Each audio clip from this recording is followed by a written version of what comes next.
ನಮಸ್ಕಾರ ವೀಕ್ಷಕರೇ ಕಾಂಗ್ರೆಸ್ ಹೈಕಮಾಂಡ್ಗೆ ಸಾಲು ಸಾಲು ಸಂಕಷ್ಟ ಎದುರಾಗಿದೆ. ಮೊದಲೇ ಸಂಕಷ್ಟದಲ್ಲಿದ್ದ ವರಿಷ್ಠರಿಗೆ ಅಚ್ಚರಿಯ ಮತ್ತೊಂದು ಶಾಕಿಂಗ್ ಸುದ್ದಿ ದೆಹಲಿಗೆ ತಲುಪಿದೆ. ಕರ್ನಾಟಕದಲ್ಲಿ ಪಕ್ಷವೇ ಇಬ್ಬಾಗ ಆಗುವ ಮುನ್ಸೂಚನೆ ಸಿಕ್ಕಿದೆ. ರಾಷ್ಟ್ರೀಯವಾಗಿ ಬಲ ಕಳೆದುಕೊಳ್ತಿರುವಂತಹ ಕಾಂಗ್ರೆಸ್ಗೆ ಅಸ್ತಿತ್ವದ ಬಗ್ಗೆನೇ ದೊಡ್ಡ ಚಿಂತೆಯಾಗಿದೆ. ಒಂದೊಂದೇ ರಾಜ್ಯಗಳನ್ನು ಕಳೆದುಕೊಂಡು ಈಗ ಬಲಿಷ್ಠ ಸರ್ಕಾರ ಅಂತ ಉಳಿದುಕೊಂಡಿರೋದು ಕರ್ನಾಟಕ ಮಾತ್ರ. ಆದರೆ ಕರ್ನಾಟಕದಲ್ಲೂ ಈಗ ಸರ್ಕಾರ ಪತನವಾಗುತ್ತಾ ಅನ್ನುವ ಅನುಮಾನ ಕಾಡೋದಕ್ಕೆ ಶುರುವಾಗಿದೆ. ಇದಕ್ಕೆ ಕಾರಣ ರಾಜ್ಯದ ಕೈ ನಾಯಕರು. ಸಿಎಂ ಬದಲಾವಣೆ ವಿಚಾರ ಪಕ್ಷವನ್ನು ಇಬ್ಬಾಗ ಮಾಡಿಬಿಡುತ್ತಾ ಅನ್ನುವ ಆತಂಕ ವರಿಷ್ಠರನ್ನು ಕಾಡೋದಕ್ಕೆ ಶುರುವಾಗಿದೆ. ಸಿದ್ದು ಡಿಕೆ ಆಟಕ್ಕೆ ಹೈಕಮಾಂಡ್ ಸುಸ್ತಾಗಿ ಹೋಗಿದೆ. ಇಷ್ಟು ದಿನ ಡಿಕೆ ಅವರ ಹಿಂದುತ್ವದ ಅಸ್ತ್ರಕ್ಕೆ ವರಿಷ್ಠರು ದಂಗಾಗಿ ಹೋಗಿದ್ರು.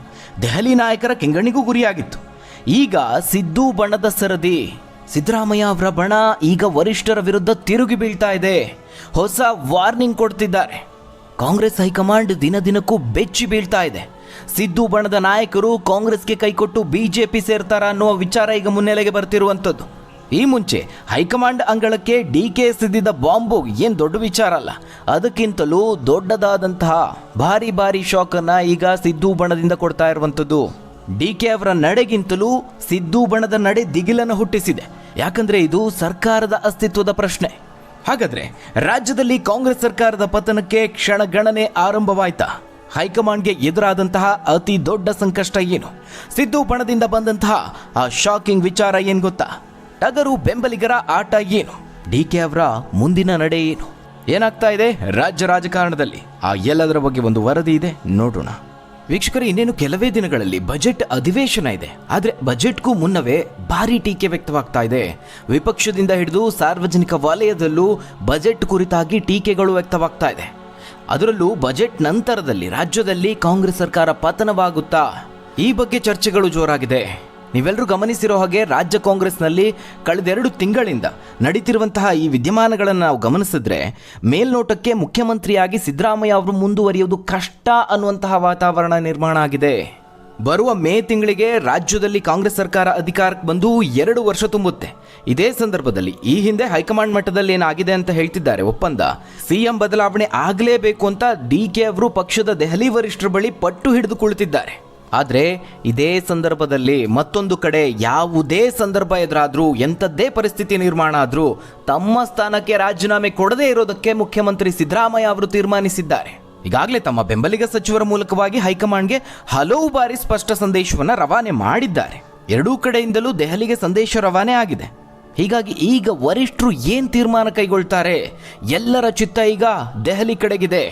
ಈಗ ನಾವು ಹೈಕಮಾಂಡ್ ಕಡೆಯಿಂದ ನೋಡಿದ್ರೆ ಮುಖ್ಯಮಂತ್ರಿ ಬದಲಾವಣೆ ವಿಚಾರದಲ್ಲಿ ಯಾವುದೇ ತೀರ್ಮಾನ ಕೈಗೊಂಡ್ರು ಅಥವಾ ತೀರ್ಮಾನ ತೆಗೆದುಕೊಳ್ಳದೇ ಇದ್ರು ಎರಡೂ ಕಷ್ಟದ ಪರಿಸ್ಥಿತಿ. ಮಲ್ಲಿಕಾರ್ಜುನ ಖರ್ಗೆ ಅವರು ಅಂತಹ ಇಕ್ಕಟ್ಟಿನ ಪರಿಸ್ಥಿತಿಯಲ್ಲಿದ್ದಾರೆ. ನೀವೇ ಊಹೆ ಮಾಡಿ, ಸಿದ್ದರಾಮಯ್ಯ ಅವರನ್ನೇನಾದರೂ ರಾಜೀನಾಮೆ ಕೊಡಬೇಕು ಅಂತ ಹೇಳಿ ಒತ್ತಾಯ ಮಾಡಿದ್ರೆ ಅಥವಾ ಮನವೊಲಿಸುವಂತಹ ಪ್ರಯತ್ನಗಳನ್ನು ಮಾಡಿದ್ರೆ ಅದಕ್ಕೆ ಒಪ್ತಾರ ಅವರು? ಅದು ಸಾಧ್ಯ ಆಗದೇ ಇರೋ ಕೆಲಸ. ಹಾಗೊಂದು ವೇಳೆ ಬಲವಂತದ ಕ್ರಮಕ್ಕೇನಾದರೂ ಮುಂದಾದರೆ ರಾಜ್ಯದಲ್ಲಿ ಸರ್ಕಾರ ಅಸ್ತಿತ್ವದಲ್ಲೇ ಇರೋದಿಲ್ಲ. ನೋಡಿ, ಎಂತಹ ಕಷ್ಟದ ಪರಿಸ್ಥಿತಿಗೆ ಬಂದು ತಲುಪಿದೆ ಕಾಂಗ್ರೆಸ್ ಹೈಕಮಾಂಡ್. ಒಂದು ಕಡೆ ರಾಷ್ಟ್ರ ಮಟ್ಟದಲ್ಲಿ ಕಾಂಗ್ರೆಸ್ನ ಶಕ್ತಿ ದಿನದಿಂದ ದಿನಕ್ಕೆ ಕುಸಿತಾ ಇದೆ. ಕಾಂಗ್ರೆಸ್ಸನ್ನೇ ನಂಬಿ ಕೂರೋದಕ್ಕೆ ಸಿದ್ದರಾಮಯ್ಯ ಅವರು ಅಥವಾ ಅವರ ಬೆಂಬಲಿಗರು ತಯಾರಿಲ್ಲ. ಇಲ್ಲಿ ಸಿದ್ದರಾಮಯ್ಯ ಅವರಿಗಿಂತ ಅವರ ಬೆಂಬಲಿಗರು ಒಂದು ವೇಳೆ ಏನಾದರೂ ತಲೆದಂಡದಂತಹ ಸನ್ನಿವೇಶ ಎದುರಾದರೆ ಅವರ ಬೆಂಬಲಿಗ ಶಾಸಕರು ಒಂದಷ್ಟು ಮಂದಿ ಬಿಜೆಪಿ ಸೇರಿ ಮುಂದಿನ ದಾರಿ ಕಂಡುಕೊಳ್ಳುವಂತಹ ಆಲೋಚನೆಯಲ್ಲಿದ್ದಾರೆ. ಇದು ಬಹಳ ಶಾಕಿಂಗ್ ವಿಚಾರ ಹೈಕಮಾಂಡ್ಗೆ. ಮತ್ತೊಂದು ಕಡೆ ಒಪ್ಪಂದದಂತೆ ಅಧಿಕಾರ ಹಸ್ತಾಂತರ ಆಗದೇ ಇದ್ರೆ ಮುಂದಿನ ಪರಿಣಾಮಗಳಿಗೆ ನಾನು ಜವಾಬ್ದಾರನಲ್ಲ ಅಂತ ಡಿಕೆ ಶಿವಕುಮಾರ್ ಅವರು ನೇರವಾಗಿ ಹೇಳಿ ಬಂದಿದ್ದಾರೆ.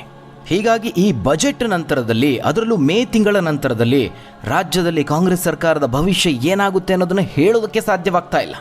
ಪಕ್ಷದ ನಾಯಕರ ಅಭಿಪ್ರಾಯದಲ್ಲೇ ಅನಿಶ್ಚಿತತೆ ಇದೆ. ಸರ್ಕಾರ ಇದ್ದಷ್ಟು ದಿನ ಕಾಲ ದೂಡೋದು ಅಂತ ಹೇಳಿ ಆ ರೀತಿಯ ಪರಿಸ್ಥಿತಿಯಲ್ಲಿದ್ದಾರೆ. ವೀಕ್ಷಕರೇ, ಇಲ್ಲಿವರೆಗೂ ಏನು ಅಂದ್ಕೊಂಡಿದ್ರು ಅದಕ್ಕೆ ತದ್ವಿರುದ್ಧವಾದಂತಹ ಪರಿಸ್ಥಿತಿ ಇದೆ. ಮೇಲ್ನೋಟಕ್ಕೆ ಭವಿಷ್ಯದಲ್ಲಿ ಡಿಕೆ ಶಿವಕುಮಾರ್ ಅವರು ಬಿಜೆಪಿ ಸೇರಿದ್ರು ಆಶ್ಚರ್ಯ ಇಲ್ಲ ಅನ್ನುವಂಥ ಒಂದಷ್ಟು ಸುದ್ದಿಗಳು, ವದಂತಿಗಳು ಹಬ್ಬಿವೆ. ಅದಕ್ಕೆ ಅವರ ಇತ್ತೀಚಿನ ನಡೆಗಳು ಹಿಂದುತ್ವದ ಸಿದ್ಧಾಂತಗಳಿಗೆ ತುಂಬ ಹತ್ತಿರ ಆಗ್ತಿರುವಂಥದ್ದು, ಅಥವಾ ಪ್ರಯಾಗ್ರಾಜ್ಗೆ ಹೋಗಿ ಬಂದಿದ್ದು, ಉತ್ತರ ಪ್ರದೇಶದ ಯೋಗಿ ಆದಿತ್ಯನಾಥ್ ಅವರ ಸರ್ಕಾರ ಅವರನ್ನು ವಿಶೇಷ ಅತಿಥಿಯಾಗಿ ಸತ್ಕಾರ ಮಾಡಿದ್ದು, ಇದಾದ ನಂತರದಲ್ಲಿ ರಾಜ್ಯಕ್ಕೆ ಬಂದ ನಂತರದಲ್ಲಿ ಕುಂಭಮೇಳದ ಬಗ್ಗೆ ಹಾಡಿ ಹೊಗಳಿದ್ದು, ಅದೇ ರೀತಿ ಕೊಯಮತ್ತೂರಿನಲ್ಲಿ ಅಮಿತ್ ಶಾ ಅವರ ಜೊತೆಗೆ ಧಾರ್ಮಿಕ ಕಾರ್ಯಕ್ರಮದಲ್ಲಿ ವೇದಿಕೆಯನ್ನು ಹಂಚಿಕೊಂಡಿದ್ದು, ಅದಕ್ಕೂ ಹೆಚ್ಚಾಗಿ ಪದೇ ಕೇಂದ್ರ ನಾಯಕರನ್ನ, ಸಚಿವರನ್ನ ಭೇಟಿಯಾಗ್ತಿದ್ದಾರೆ. ಅದು ರಾಜ್ಯದ ಅಭಿವೃದ್ಧಿ ಯೋಜನೆಗಳ ವಿಚಾರವಾಗಿ ಅನ್ನೋದು ವಾಸ್ತವ ಸಂಗತಿ. ಆದರೆ ರಾಜಕೀಯವಾಗಿ ಅದಕ್ಕೆ ಬೇರೆ ಬೇರೆ ಅರ್ಥಗಳು ಕಲ್ಪಿಸಲಾಗ್ತಾ ಇದೆ. ಇದೆಲ್ಲವನ್ನ ಗಮನಿಸಿದಾಗ ಎಲ್ಲೋ ಬಿಜೆಪಿಗೆ ಹತ್ತಿರ ಆಗ್ತಿದ್ದಾರೆ ಅಂತ ಅನ್ಸೋದು ಸಹಜ. ಆದರೆ ಕಾಂಗ್ರೆಸ್ ಹೈಕಮಾಂಡ್ಗೆ ಈಗ ಆತಂಕಕಾರಿ ಅನ್ಸೋದು ಡಿ ಕೆ ಶಿವಕುಮಾರ್ ಅಲ್ಲ, ಬದಲಾಗಿ ಸಿದ್ದು ಬಣ. ಯಾಕಂದ್ರೆ ಡಿ ಕೆ ಶಿ ಅವರು ಎಲ್ಲವನ್ನ ತಾಳ್ಮೆಯಿಂದ ಜಾಣತನದಿಂದ ನಿಭಾಯಿಸ್ತಾ ಇದ್ದಾರೆ.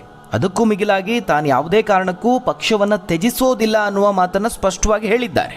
ಅದರ ಜೊತೆಗೆ ಮುಂದಿನ ಚುನಾವಣೆ ನನ್ನ ನಾಯಕತ್ವದಲ್ಲಿ ನಡೆಯುತ್ತೆ ಅನ್ನೋದನ್ನ ಬಹಿರಂಗವಾಗಿ ಹೇಳಿರೋದು ಈಗ ಕಾಂಗ್ರೆಸ್ನಲ್ಲಿ ತಲ್ಲಣವನ್ನ ಸೃಷ್ಟಿ ಮಾಡಿದೆ. ಇಲ್ಲಿ ಡಿ ಕೆ ಶಿ ಅವರನ್ನ ಪ್ರಮುಖವಾಗಿ ಕೆರಳಿಸಿದ್ದು ಅಂತ ಹೇಳಿದ್ರೆ ಸಿದ್ದರಾಮಯ್ಯ ಅವರ ಬೆಂಬಲಿಗರ ಹೇಳಿಕೆಗಿಂತ ಬೆಂಬಲಿಗರ ಹೇಳಿಕೆಗಳು ವರ್ತನೆಗಳನ್ನು ನೋಡಿಕೊಂಡು ಸಿದ್ದರಾಮಯ್ಯ ಅವರು ಸುಮ್ಮನಿದ್ದಾರಲ್ಲ, ಇದು ಅವರನ್ನು ಕೆರಳಿಸಿರುವಂಥದ್ದು. ಹೀಗಾಗಿ ಇದೆಲ್ಲದರ ಹಿಂದೆ ಸಿದ್ದರಾಮಯ್ಯ ಅವರ ಕೈವಾಡ ಇಲ್ಲ ಅನ್ನೋದನ್ನ ನಂಬೋದಕ್ಕೆ ಸಾಧ್ಯ ಇಲ್ಲ. ಡಿ ಕೆ ಶಿವಕುಮಾರ್ ಅವ್ರಿಗೂ ಸಹಜವಾಗಿ ಇದೇ ರೀತಿ ಅನಿಸಿರುತ್ತೆ. ಹೀಗಾಗಿನೇ ಡಿ ಕೆ ಶಿವಕುಮಾರ್ ಅವರು ದೆಹಲಿ ವರಿಷ್ಠರ ಭೇಟಿ ಸಂದರ್ಭದಲ್ಲಿ ನಾನು ಕೆಪಿಸಿಸಿ ಅಧ್ಯಕ್ಷ ಸ್ಥಾನವನ್ನು ತ್ಯಜಿಸೋದಕ್ಕೆ ಸಿದ್ಧ, ಆದರೆ ನೀವೇನು ಮಾತು ಕೊಟ್ಟಿದ್ದೀರಿ ಅದನ್ನು ಮೊದಲು ಉಳಿಸ್ಕೊಳ್ಳಿ, ಮುಖ್ಯಮಂತ್ರಿ ಸಿದ್ದರಾಮಯ್ಯ ಅವರ ಹತ್ರ ರಾಜೀನಾಮೆ ಕೇಳಿ ನನ್ನನ್ನು ಮುಖ್ಯಮಂತ್ರಿ ಮಾಡಿ, ಅಥವಾ ಈ ವಿಚಾರದಲ್ಲಿ ಏನಾದರೂ ಒಂದು ಸ್ಪಷ್ಟ ನಿರ್ಧಾರವನ್ನು ತೀರ್ಮಾನವನ್ನು ಕೈಗೊಳ್ಳಿ, ಇಲ್ಲದಿದ್ದರೆ ತನ್ನ ದಾರಿ ತನಗೆ ಅನ್ನುವಂತಹ ಒಂದು ಸ್ಪಷ್ಟ ಸಂದೇಶವನ್ನು ರವಾನೆ ಮಾಡಿರುವುದಂತೂ ಸತ್ಯ. ಹೀಗಾಗಿ ಕಾಂಗ್ರೆಸ್ ಹೈಕಮಾಂಡ್ ಕರ್ನಾಟಕದಲ್ಲಿ ನಾಯಕತ್ವ ಬದಲಾವಣೆ ವಿಚಾರ ಕೈ ಹಾಕೋದು ಅಂತ ಹೇಳಿದ್ರೆ ಹಾವಿರುವ ಹುತ್ತಕ್ಕೆ ಕೈ ಹಾಕದಂತೆ. ಸರ್ಕಾರ ಪತನ ಆಗೋದಷ್ಟೇ ಅಲ್ಲ, ಪಕ್ಷನೇ ಇಬ್ಬಾಗ ಆಗೋಗುತ್ತೆ. ಆ ರೀತಿಯಾದರೆ ಒಂದೇ ಏಟಿಗೆ ಬಿಜೆಪಿಯ ಕನಸು ನನಸಾಗುತ್ತೆ, ಅದು ಕಾಂಗ್ರೆಸ್ ಮುಕ್ತ ಭಾರತ. ಯಾಕಂದರೆ ರಾಷ್ಟ್ರೀಯ ಕಾಂಗ್ರೆಸ್ಗೆ ಕರ್ನಾಟಕನೇ ಈಗ ಶಕ್ತಿ ಕೇಂದ್ರ, ದೆಹಲಿ ಅಲ್ಲ. ಹೀಗಾಗಿ ಕಾಂಗ್ರೆಸ್ ಹೈಕಮಾಂಡ್ ಸದ್ಯಕ್ಕೆ ಡಿ ಕೆ ಶಿವಕುಮಾರ್ ಅವರಿಗೆ ಒಂದು ಹಂತಕ್ಕೆ ಸಮಾಧಾನ ಪಡಿಸಿದೆ. ನಿಮ್ಮನ್ನ ಕೆಪಿಸಿಸಿ ಅಧ್ಯಕ್ಷ ಸ್ಥಾನದಿಂದ ಕದಲಿಸೋದಿಲ್ಲ, ಜೊತೆಗೆ ನಿಮ್ಮ ವಿರುದ್ಧ ಚಟುವಟಿಕೆ ನಡೆಸ್ತಿರುವಂತಹ ಕೆಲವು ಸಚಿವರು ಮುಖಂಡರಿಗೆ ನಾವು ಎಚ್ಚರಿಕೆಯನ್ನು ಕೊಡ್ತೀವಿ, ಶಿಸ್ತು ಕ್ರಮವನ್ನು ಕೈಗೊಳ್ತೀವಿ, ಈ ರೀತಿಯಾಗಿ ಸಮಾಧಾನ ಪಡಿಸಿ ಕಳಿಸಿದ್ದಾರೆ. ಇದರ ಪರಿಣಾಮನೇ ಡಿ ಕೆ ಶಿವಕುಮಾರ್ ಅವರು ರಾಜ್ಯದಲ್ಲಿ ಇಷ್ಟೊಂದು ರೊಚ್ಚಿಗೆದ್ದಿರೋದು. ಇತ್ತೀಚಿನ ಅವರ ಹೇಳಿಕೆಗಳು, ಅವರ ಚಟುವಟಿಕೆಗಳು ಎಷ್ಟೊಂದು ಬಿರುಸಾಗಿದೆ ಅನ್ನೋದನ್ನು ಗಮನಿಸಿದ್ರೆ ನಿಮಗೂ ಸಹ ಗೊತ್ತಾಗುತ್ತೆ. ಇಷ್ಟು ದಿನಗಳ ಕಾಲ ಪಕ್ಷದಲ್ಲಿದ್ದು ಪಕ್ಷವನ್ನು ಬೆಳೆಸಿ ತಾನೂ ಬೆಳೆದು ಈ ಹಂತದಲ್ಲಿ ಏನೋ ಒಂದು ತೊಂದರೆಯಿಂದಾಗಿ ಸರ್ಕಾರ ಏನಾದರೂ ಬಿದ್ದು ಹೋದರೆ ಅದು ಪಕ್ಷದ ಅಸ್ತಿತ್ವಕ್ಕೆ ದೊಡ್ಡ ಪೆಟ್ಟು ಬೀಳುತ್ತೆ. ಇದನ್ನು ಡಿ ಕೆ ಶಿವಕುಮಾರ್ ಅವರು ಮೊದಲೇ ಯೋಚಿಸಿದಂತಿದೆ. ಇದಲ್ಲದೆ ವೀಕ್ಷಕರೇ, ಸದ್ಯದಲ್ಲೇ ರಾಜ್ಯದಲ್ಲಿ ಜಿಲ್ಲಾ ತಾಲೂಕು ಪಂಚಾಯಿತಿಗಳ ಚುನಾವಣೆ ಇದೆ. ಈ ಹಂತದಲ್ಲಿ ಗೊಂದಲಗಳು, ರಿಸ್ಕ್ ತೆಗೆದುಕೊಂಡ್ರೆ ಚುನಾವಣೆ ಮೇಲೂ ಪರಿಣಾಮ ಬೀರಬಹುದು, ಈ ಆತಂಕ ವರಿಷ್ಠರಿಗಿದೆ. ಅದರ ಜೊತೆಗೆ ಪ್ರಮುಖ ಸಂಪನ್ಮೂಲ ವ್ಯಕ್ತಿಯಾಗಿರುವ ಡಿ ಕೆ ಶಿವಕುಮಾರ್ ಅವರನ್ನು ಸಹ ಸಂತೈಸಬೇಕು. ಯಾಕಂದರೆ ಹಲವು ಸಂದರ್ಭದಲ್ಲಿ ಹೈಕಮಾಂಡ್ಗೆ ಡಿ ಕೆ ಶಿವಕುಮಾರ್ ಅವರು ನೆರವಾಗಿದ್ದಾರೆ, ಹಲವು ಚುನಾವಣೆಗಳಲ್ಲಿ ಪ್ರಮುಖ ಪ್ಲೇಯರ್ ಆಗಿ ವರ್ಕ್ ಮಾಡಿದ್ದಾರೆ. ಹೀಗಾಗಿ ಡಿ ಕೆ ಅವರನ್ನು ಬಿಟ್ಕೊಡುವಂತಹ ಮಾತೇ ಇಲ್ಲ. ಹೀಗಾಗಿ ಕೆಪಿಸಿಸಿ ಅಧ್ಯಕ್ಷ ಸ್ಥಾನದಿಂದ ಅವರನ್ನು ತೆಗೆಯೋದಿಲ್ಲ ಅನ್ನೋದು ಸ್ಪಷ್ಟ. ಇದಕ್ಕೆ ಮತ್ತೊಂದು ಕಾರಣ ಅಂದರೆ ಡಿ ಕೆ ಶಿವಕುಮಾರ್ ಅವರು ರಾಜ್ಯದಲ್ಲಿ ಒಕ್ಕಲಿಗ ಪ್ರಮುಖ ನಾಯಕರು. ಹೀಗಾಗಿ ನಾಯಕತ್ವ ಬದಲಾವಣೆ ವಿಚಾರದಲ್ಲಿ ಡಿ ಕೆ ಶಿ ಅವರನ್ನು ಸಮಾಧಾನ ಪಡಿಸುವುದೊಂದೇ ಹೈಕಮಾಂಡ್ಗೆ ಇರುವಂತಹ ಮಾರ್ಗ. ವೀಕ್ಷಕರೇ, ಇದಕ್ಕೆ ಪರ್ಯಾಯ ಮಾರ್ಗವಾಗಿ ಹೈಕಮಾಂಡ್ ಮಟ್ಟದಲ್ಲಿ ಮತ್ತೊಂದು ಚರ್ಚೆ ನಡೀತಿದೆ ಅನ್ನೋ ಸಂಗತಿ ಬಯಲಾಗಿದೆ. ಅದೇನಪ್ಪ ಅಂತ ಹೇಳಿದ್ರೆ, ಮುಖ್ಯಮಂತ್ರಿ ಸಿದ್ದರಾಮಯ್ಯ ಅವರನ್ನು ಮನವೊಲಿಸಿ ಅವರ ರಾಜೀನಾಮೆ ಪಡೆಯೋದು, ಅದಕ್ಕೆ ಪ್ರತಿಯಾಗಿ ಅವರು ಹೇಳಿದವರನ್ನೇ ಕೆಪಿಸಿಸಿ ಅಧ್ಯಕ್ಷರನ್ನಾಗಿ ನೇಮಕ ಮಾಡೋದು, ಜೊತೆಗೆ ಸಚಿವ ಸಂಪುಟ ಪುನರಚನೆ ಆದಾಗ ಹೊಸ ಸಂಪುಟದಲ್ಲಿ ಸಿದ್ದರಾಮಯ್ಯ ಅವರು ಹೇಳಿದವರಿಗೇನೆ ಸಚಿವ ಸ್ಥಾನ ಕೊಡೋದು. ಅಷ್ಟು ಮಾತ್ರ ಅಲ್ಲ, DCM ಸ್ಥಾನಕ್ಕೂ ಸಿದ್ದರಾಮಯ್ಯ ಅವರೇ ಹೆಸರನ್ನ ಸೂಚಿಸಲಿ. ಈ ಒಂದು ಸೂತ್ರವನ್ನ ಹೈಕಮಾಂಡ್ ರೆಡಿ ಮಾಡಿಕೊಂಡಿದೆ ಅಂತ ಹೇಳಲಾಗ್ತಾ ಇದೆ. ಈ ಒಂದು ಹೊಸ ಸೂತ್ರಕ್ಕೆ ಡಿ ಕೆ ಶಿ ಅವರನ್ನ ಒಪ್ಪಿಸುವಂತಹ ಚಾಲೆಂಜ್ ಈಗ ಹೈಕಮಾಂಡ್ ಮುಂದಿದೆ. ಆದರೆ ಈ ಸೂತ್ರಕ್ಕೆ ಇಬ್ಬರು ಒಪ್ಪುವಂತಹ ಸಾಧ್ಯತೆಗಳು ಇಲ್ಲ. ಯಾಕಂದ್ರೆ ಪಕ್ಷದಲ್ಲಿ ಅವರದ್ದೇ ಆದಂತಹ ವರ್ಚಸ್ಸನ್ನ ಕಾಪಾಡಿಕೊಳ್ಳುವಂತಹ ಯೋಚನೆಯಲ್ಲಿ ಇಬ್ಬರು ಇದ್ದಾರೆ. ಹೀಗಾಗಿ ಡಿ ಕೆ ಶಿವಕುಮಾರ್ ಅವರನ್ನ ಸದ್ಯಕ್ಕೆ ಸಮಾಧಾನ ಪಡಿಸಿದ್ರು ಈ ಒಂದು ಬಿಕ್ಕಟ್ಟಿನ ಸನ್ನಿವೇಶ ಇದೇ ರೀತಿಯಾಗಿ ಮುಂದುವರಿಯುವಂತಹ ಸಾಧ್ಯತೆ ಇದೆ. ಮತ್ತೊಂದು ಕಡೆ ಇನ್ನೊಂದು ಚರ್ಚೆನೂ ಮುನ್ನೆಲೆಗೆ ಬಂದಿದೆ. ಇದಕ್ಕೆ ಮತ್ತೊಂದು ಪರ್ಯಾಯ ಮಾರ್ಗ ಅಂತ ಹೇಳಿದ್ರೆ, ಇತ್ತೀಚೆಗೆ ಸಿದ್ದರಾಮಯ್ಯ ಅವರಿಗೆ ಮಂಡಿ ನೋವಿನ ಸಮಸ್ಯೆ ಹೆಚ್ಚಾಗ್ತಾ ಇದೆ.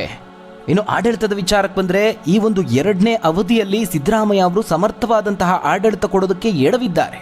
ಅದರ ಜೊತೆಗೆ ಈ ಮಂಡಿ ನೋವಿನ ಸಮಸ್ಯೆ ಆಡಳಿತದ ಮೇಲೂ ಇದು ಸಹಜವಾಗಿ ಪರಿಣಾಮ ಬಿದ್ದೇ ಬೀರುತ್ತೆ.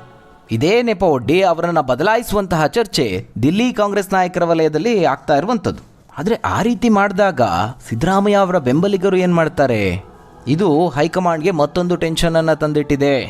ಅಷ್ಟು ಕಟ್ಟುನಿಟ್ಟಾಗಿದ್ರು, ಹೈಕಮಾಂಡ್ನಿಂದ ವಾರ್ನಿಂಗ್ ಬಂದರೂ ರಾಜಣ್ಣನಂತ ನಾಯಕರು ಅಂದರೆ ಸಿದ್ದರಾಮಯ್ಯ ಬೆಂಬಲಿಗರು ಸುಮ್ಮನಿರ್ತಾ ಇಲ್ಲ. ಇನ್ನೇನಾದರೂ ಪದವಿಯನ್ನು ಕಿತ್ಕೊಂಡ್ರೆ ಏನು ಬೇಕಾದರೂ ಮಾಡ್ತಾರೆ ಅನ್ನೋದು ಸ್ಪಷ್ಟ. ಇದೇ ಕಾರಣಕ್ಕೆ ಹೇಳಿದ್ದು, ಮೊದಲು ಇದ್ದಂತಹ ಪರಿಸ್ಥಿತಿನೇ ಬೇರೆ, ಈಗ ಎಲ್ಲವೂ ಉಲ್ಟಾಪಲ್ಟಾ ಆಗಿದೆ ಅಂತ. ಅಂದರೆ ಮೇಲ್ನೋಟಕ್ಕೆ ಮಾತ್ರ ನಮಗೆ ಅನ್ನಿಸ್ತಾ ಇರೋದು ಡಿ ಕೆ ಶಿವಕುಮಾರ್ ಅವರು BJP ಸಿದ್ಧಾಂತಕ್ಕೆ ಹತ್ತಿರ ಆಗ್ತಿದ್ದಾರೆ ಅಂತ. ಆದರೆ ವಾಸ್ತವದಲ್ಲಿ ಅವರು ಪಕ್ಷ ಬಿಡುವಂತಹ ಯಾವುದೇ ನಿರ್ಧಾರವನ್ನು ಕೈಗೊಂಡಿಲ್ಲ, ಪಕ್ಷವನ್ನು ತ್ಯಜಿಸೋದಿಲ್ಲ ಅಂತ ಅವರೇ ಸ್ಪಷ್ಟವಾಗಿ ಹೇಳಿದ್ದಾರೆ. ಆದರೆ ಇದೇ ಮಾತನ್ನ ಸಿದ್ದರಾಮಯ್ಯ ಅವರ ಬೆಂಬಲಿಗರ ವಿಚಾರದಲ್ಲಿ ಇಷ್ಟೊಂದು ಗಟ್ಟಿಯಾಗಿ ಹೇಳೋದಕ್ಕೆ ಸಾಧ್ಯ ಆಗೋದಿಲ್ಲ. ಯಾಕಂದ್ರೆ ಒಂದು, ಅಲ್ಲಿ ಬೆಂಬಲಿಗರ ಸಂಖ್ಯೆಯೂ ಹೆಚ್ಚಿದೆ, ಅದು ಸಹ ಸರ್ಕಾರವನ್ನು ಬೀಳಿಸುವಷ್ಟರ ಮಟ್ಟಿಗೆ. ಇನ್ನೊಂದು, ಅಲ್ಲಿರುವಂಥವರು ಪಕ್ಷದ ಹಿರಿಯ ನಾಯಕರು, ಪ್ರಮುಖ ನಾಯಕರಾಗಿ ಗುರುತಿಸಿಕೊಂಡವರು. ಹೀಗಾಗಿನೇ ಈ ಸಂದರ್ಭದಲ್ಲಿ ಬಹಳ ಡೇಂಜರಸ್ ಅನ್ನಿಸ್ತಾ ಇರೋದು ಡಿ ಕೆ ಶಿವಕುಮಾರ್ ಅವರಲ್ಲ, ಬದಲಾಗಿ ಸಿದ್ದರಾಮಯ್ಯ ಬಣದ ನಾಯಕರು. ಹೀಗಾಗಿ ಹೈಕಮಾಂಡ್ ಈಗ ಯಾವ ನಿರ್ಧಾರವನ್ನು ತೆಗೆದುಕೊಳ್ಳುತ್ತೆ ಅನ್ನೋದ್ರ ಮೇಲೆ ತೀವ್ರವಾದಂತಹ ಕುತೂಹಲ ಇದೆ. ಇದಿಷ್ಟು ರಾಜ್ಯ ರಾಜಕೀಯದ ಒಂದಷ್ಟು ಬೆಳವಣಿಗೆ. ಹಾಗಾದರೆ ವೀಕ್ಷಕರೇ, ಈ ಬಗ್ಗೆ ನೀವೇನಂತೀರಾ? ಮುಂದಿನ ಮುಖ್ಯಮಂತ್ರಿ ಯಾರಾಗ್ತಾರೆ? ಡಿ ಕೆ ಶಿವಕುಮಾರ್ ಅವರ, ಅಥವಾ ಸಿದ್ದರಾಮಯ್ಯ ಅವರೇ ಮುಂದುವರಿತಾರಾ, ಅಥವಾ ಮತ್ತೊಬ್ಬ ನಾಯಕನ ಪಾಲಾಗುತ್ತಾ? ತಪ್ಪದೆ ನಿಮ್ಮ ಅನಿಸಿಕೆ, ಅಭಿಪ್ರಾಯವನ್ನು ಕಮೆಂಟ್ ಮೂಲಕವಾಗಿ ತಿಳಿಸಿ. ಧನ್ಯವಾದಗಳು ವೀಕ್ಷಕರೇ.